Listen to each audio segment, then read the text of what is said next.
Back in the day, you used to could find parts cars easily, right? They were readily available. Think about this in the context of all cars, right? Typically when you're going to build a car or need to build a car, you're always looking for parts, right? This car for $400. First glance, she's crazy looking, right? Got some parts and pieces that are a little, again, suspect. But if you look at this from a parts car standpoint only, this thing is a treasure trove of parts. So what I'm gonna do is I'm gonna walk around real quick, try to start from front to back and put a dollar value on it, and let's see what I come up with at the end. So stick with me here. So this bumper cover for a Foxbody guy, that's probably $100 piece, right? It's got the headlight mounts and everything. You got the hood. So finding a Foxbody hood nowadays that isn't rotted out is not that easy. I'm in the Northeast, so it's got some dings, right? So we'll give it a $50, right? Someone needs a hood bad and they don't mind doing a little body work. Now we look over here, we say, oh, okay. It's got a fender that's not totally rusted out, but it is pretty bent up. Maybe you can fix that, maybe not. With the aftermarket, is it even worth it? You look at the door, which I do have ajar. Down below, typical Foxbody stuff. Got the molding. Handle, obviously, like the Foxbodies typically do, busted. Quarter panel. Let's take a look at the quarter panel. Quarter panel is decent. So if someone wanted or needed a full, complete quarter panel that they needed to cut off a car or wanted to cut off a car to replace theirs, there it is. So put another, I don't know, we'll say 125 on that, right? The full quarter, maybe 200. I'm not a part seller, so I'm just kind of freestyling here. Look at the moldings here. This is a big thing for Foxes on the quarter windows. Moldings are decent. They probably could clean up, but you got quarter windows. For the set, we'll put another, I don't know, $100 on those, because they do reproduce from aftermarket. So comes a point in time when you're really going to spend the money for new, depending upon the level of restoration, or you're going to spend the money on some used stuff that you have to refurbish. Sometimes it doesn't make sense from a time standpoint. Cowl panel, it's broken, so scrap that. Windshield wipers. You get a race car, an X-race car, and you need windshield wipers, there you are. Another fender. This right here is a fender, I think they call it a fender spat. So that's a piece that comes on and off. So typically if you buy an aftermarket fender, it does not come with this piece right here. So it's got that. You figure down below, the fender is pretty clean, not rotted. Still got the 5.0 badge. So that fender, for all intents and purposes other than the surface rust, is usable. So we'll say another $100 on that. One thing about the aftermarket fenders that you'll find, they're pretty inexpensive, but it's hit or miss whether they fit right. So mirrors, that's probably another, I don't know, we'll say $50 for the pair. Oh, let's go back here. Glass, the glass is fine, not broken. So if you are one of those guys that really strip out parts, you could save the glass. If you see here, again, the quarter window glass is good. This door is similar, it's got all the glass in it. Down below, it's fairly clean panel. So if you look at the quarter panel, she's intact, right? She's all there. You really need a quarter panel and really had to have it, there's a good quarter panel. Roof skin. If you needed a good roof skin, delete that sunroof, then you'd need a roof skin like this. So we'll say another, I don't know, 150, $200 for a roof skin. Hatch. I've seen better hatches, right? This one's got a pretty good ding there. Looks like someone backed up on it. But again, the key here is how bad do you need it? How bad do you want? You could use that hatch. Probably take you a couple dollars in work and effort to get it fixed, but it's a shame because it looks like someone backed into it, and when they did, they took out the tail lights as well.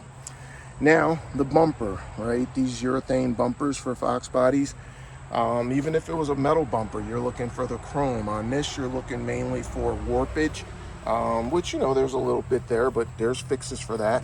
And you're looking for big cuts or gouges, which for this one, I don't really see a lot. So definitely usable. Gas filler door.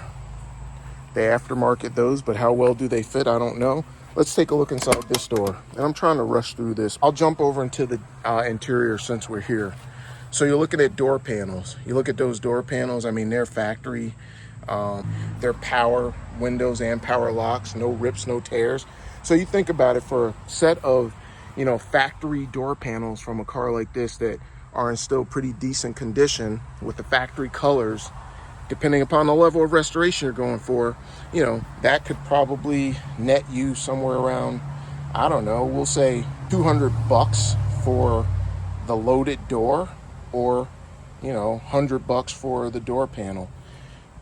So again, that's my opinion. Now you look at the dash. The dash is perfect. There's not a mark, scratch. It is a 505 liter car. So, you know, it has the correct dash and everything if you were doing a 5.0 conversion. It's got the 87, 88 steering wheel with cruise control. So all that's valuable. Carpets, to me, you just put brand new in. Who knows what's been living in there. Seats. This is a biggie for me, right? Because that's why I actually got this car. So you look at these seats. These are getting harder and harder to find in a condition where they're not all cracked up on the sides here. The fade is typical, and there's fixes for that. But, I mean, if you look at this thing, it's got all of the factory stuff. So, again, if you're looking to restore a car, that's the stuff you need. Seat belts, same thing. All the seat belts are in pretty decent condition. Check this out, guys, for a Foxbody. An ashtray that actually still works, right? That never happens. Let's see here. Looks like someone salvaged some pieces there. But the dash is all intact. There's no tack that's been mounted on the dash here like most Foxbodies that have been hot rodded. There's no gauge pod up here in the pillar. It even still has the map light, which probably works. The visors, look at the visors. This velour is tough, man. So it's like, to find factory stuff that's still pretty decent, you probably could even get away with this headliner too, if need be. A nice back seat, right? Fold down split seat, and you have the panels there. So if I put numbers on it, I'd say perfect set of factory panels. I don't know, maybe 100, 150 for the pair. You got these little trim pieces you throw in with that. If someone really needed the headliner, you throw that in for another 25, 30 bucks. If you ask me, the front bucket seats in this condition, gotta be an easy $200, $250. Then you look at the console with a good ashtray setup. Automatic, you can always change that plate for a 5-speed, so that's nothing. But you got all your heater, HVAC controls and everything, and a bonus stereo. And you have your console with your lid and everything. Looking at, like I said, numbers for the console, probably another, I've seen guys getting 150 to 200 bucks. This one's a perfect gray, so you don't even need to dye it, just clean it up. Same thing with the dash. So you look at that dash, that's probably a $250 spot, complete. You give them the wiring and everything. You got your exterior, you got your interior. Let's see, did I miss anything out here? No. Let's go to wheels and tires. So this particular one has a set of 16-inch 5-star wheels, 200 bucks for the set. Tailpipes. Tells you, you know, the car is complete. It's got tailpipes, look like they're aftermarket of some sort, Flowmaster or something. So that probably is another $100 bill. I believe it still has the cats. Not sure if we can see it, but actually no.